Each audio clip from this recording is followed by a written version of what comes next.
한국 양궁의 누구보다 진심인 미국 선수. 중국 기자 열등감 폭발한 질문에 내뱉은 한마디. 지난 8월 5일 파리올림픽 양궁 경기장에서는 한국의 김우진 선수와 미국의 백전노장 브래디 앨리슨 선수 간 손에 땀을 쥐게 하는 명승부가 펼쳐졌다. 결과는 4.9mm 차이로 한국의 승리. 금메달이 확정되는 순간 파리의 양궁 경기장에 있었던 관중은 물론 이를 지켜보던 전 세계의 팬들은 하나같이 드라마틱한 이 장면에 박수를 보낼 수밖에 없었다. 간발의 차이로 패한 미국 선수는 올림픽에 4번째 출전한 백전노장이었다. 신이 일부러 만들려 해도 쉽지 않은 명승부였다. 우리 선수가 얼마나 많은 훈련을 통해 자신과의 싸움을 하면서 여기까지 왔을지를 가늠케 하기에 충분했다. 노력의 땀방울은 결코 배신하지 않는다는 것을 다시 한번 입증해줬다. 김우진 선수는 이번 파리올림픽 양궁에서 남자 단체전을 포함해 개인 통산 5번째 금메달을 수확하며 우리 선수 중 올림픽 최다 금메달리스트가 되는 영광을 안았다. 그가 결승에 오기까지는 결코 쉽지 않은 여정이었다. 8강전부터 모든 경기 첫 세트에 패하며 고전했다.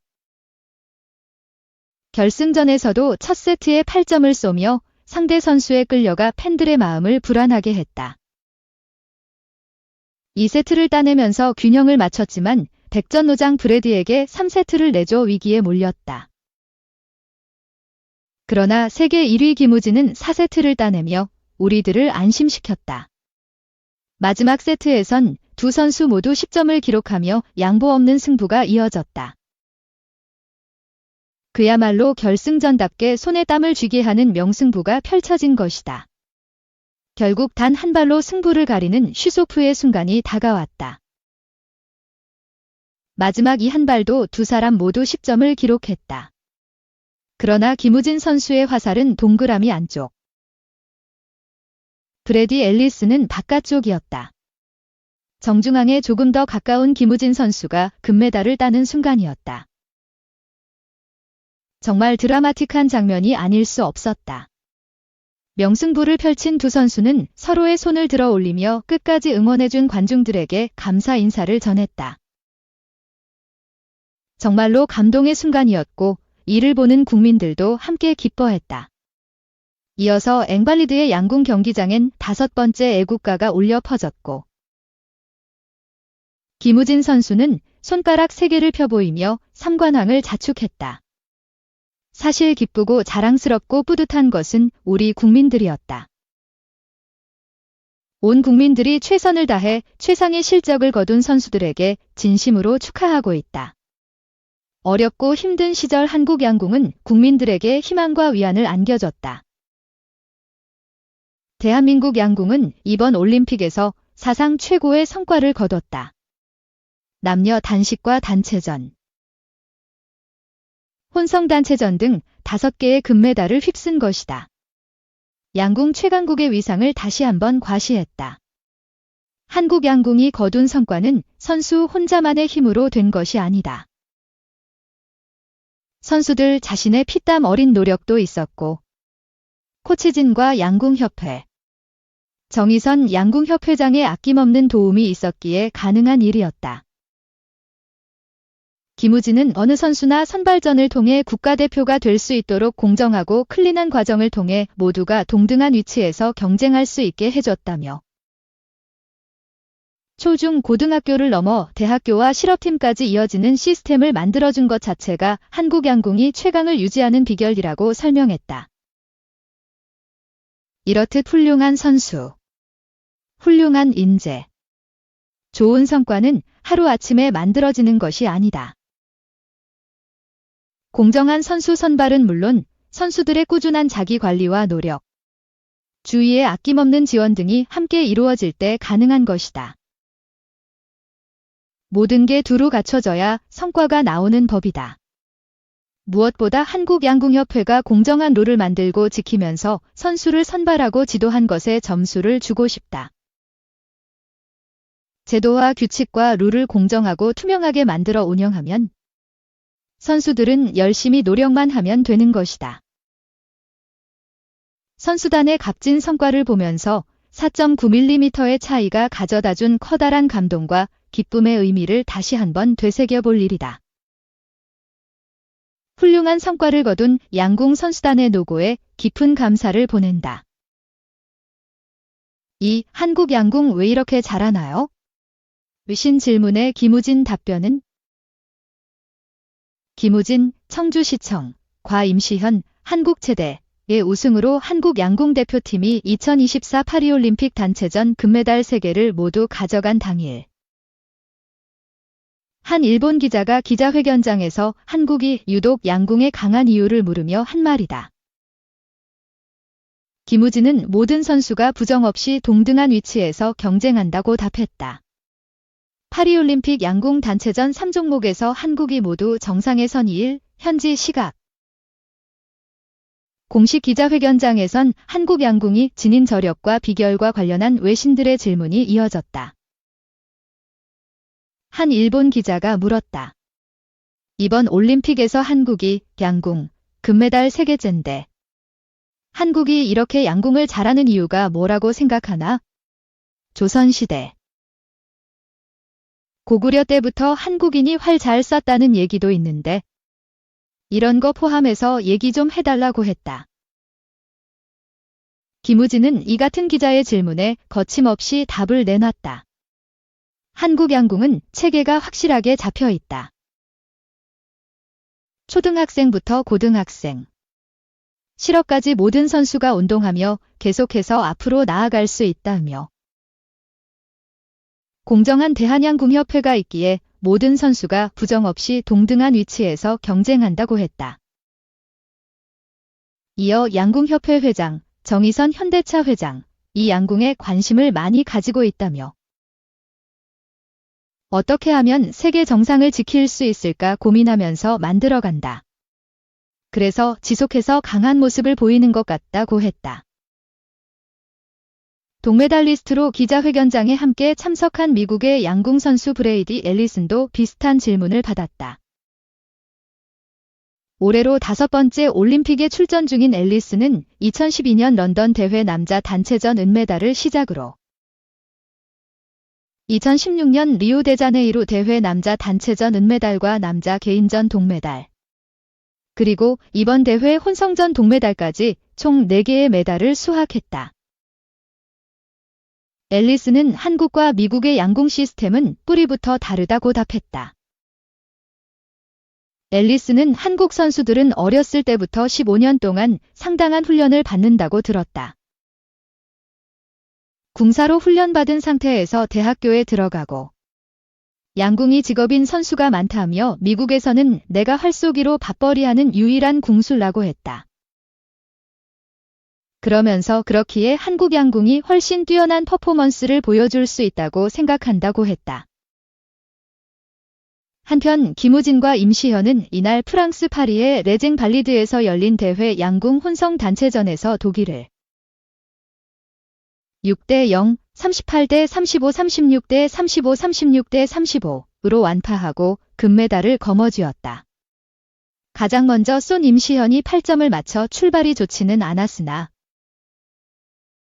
다행히 김우진이 10점을 쏘면서 중심을 잡았고 이어 임시현이 10점을 맞히면서 1세트를 가져왔다. 2세트에서 확실한 우위를 점했다. 독일의 크로펜이 첫 발에서 8점을 쏘며 흔들린 반면 임시현은 10점을 맞히며 앞서갔다. 그리고 3세트에서 우승의 쐐기를 박았다. 독일의 크로펜이 두 번째 화살을 7점에 맞히면서 크게 흔들렸다. 임시현의 첫 발도 8점에 그쳤지만 두 번째 화살을 9점을 쐈다. 여기에 김우진이 마지막 발을 10점에 맞히면서 2연패를 확정했다. 이들은 3일과 4일에 각각 진행되는 여자 개인전, 남자 개인전을 통해 3관왕에 도전한다. 임시현은 대만의 레이 체닝과 김우진은 브라질의 마르쿠스 달메이다와 경쟁할 예정이다. 3. 이강인 입단 동기 지적 유력. 1군 훈련 제외 플러스 메뉴와 협상 중, 그러나 합류는 불투명. 우가르테는 2001년생 우루과이 국적의 수비형 미드필더다. 지난 2023년 PSG에 합류했다. 많은 활동량을 바탕으로 압박과 수비를 통해 공을 뺏는데 탁월하다. 특히 2022에서 23 시즌 포르투갈 리그 태클 시도 및 성공률 1위를 차지했을 정도다. 넓은 공간을 커버한다. 슬라이딩 태클 능력이 뛰어나다. 얼핏 돌파를 허용하는 것처럼 보여도 끈질기게 따라붙어 막는다. 극적인 수비력을 가진 만큼 경고도 자주 받는다. 지난 2022에서 23 시즌 경고만 11장 받았다. 거친 수비와 투박한 발밑도 약점이다.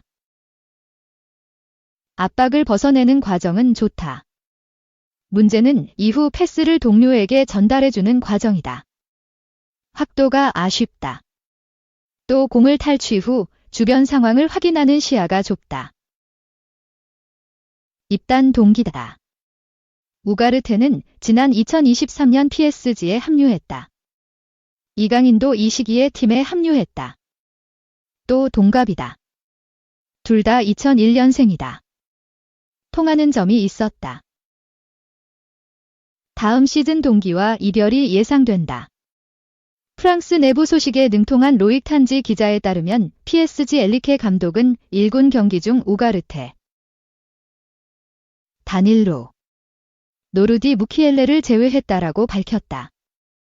이어 세 선수는 이적 시장 마감 전 팀을 떠날 수 있다라고 말했다. 우가르테는 수비형 미드필더다. 최근 이강인은 프리시즌 친선 경기에서 수비형 미드필더 역할을 수행했다. 앞서 언급한 우가르테의 단점은 좁은 시야와 패스 정확도다. 반대로 이강인은 이 단점을 보완할 수 있다.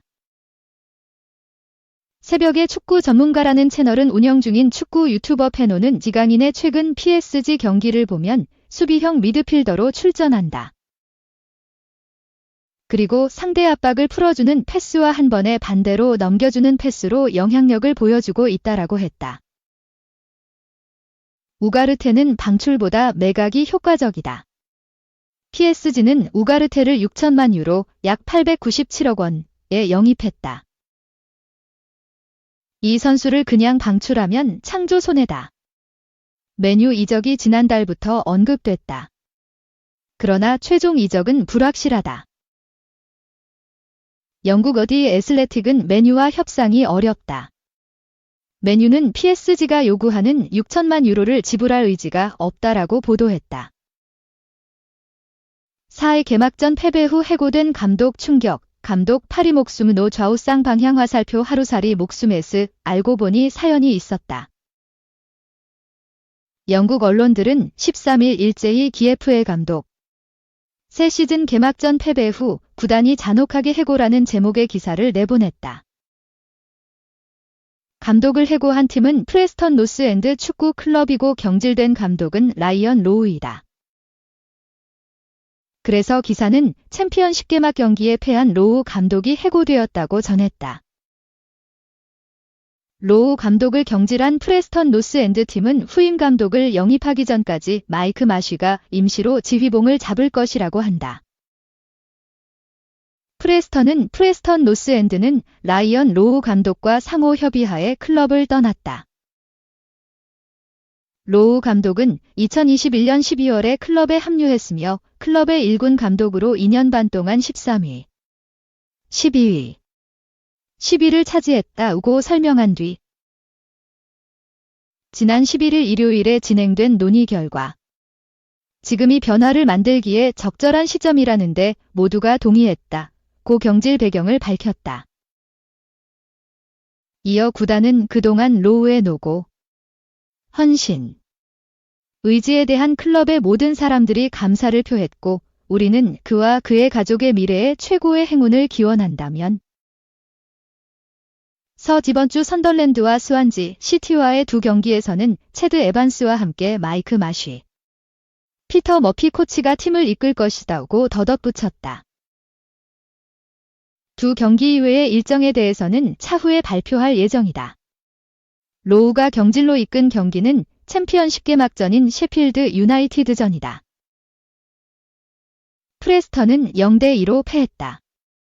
개막전에서 비록 해임당했지만 로우는 2021년 12월 프레스턴 감독으로 부임. 약 3년 9개월간 재임했다. 그런데 이 팀은 코치진도 문제가 있다. 에반스는 2014년 여성을 강제로 폭행한 혐의로 유죄 판결을 받아 2년여간 감옥 생활을 했다. 당연히 축구계에서 퇴출됐다. 하지만 2016년 재심 끝에 무죄 판결을 받고 복귀했다. 프레스턴은 개막전을 치른 현재 챔피언십 순위에서 22위에 올라 있다. 지난 시즌 프리미어 리그에 있었다 강등됐던 루턴타운이 23위, 플리머스가 24위로 최하위이다.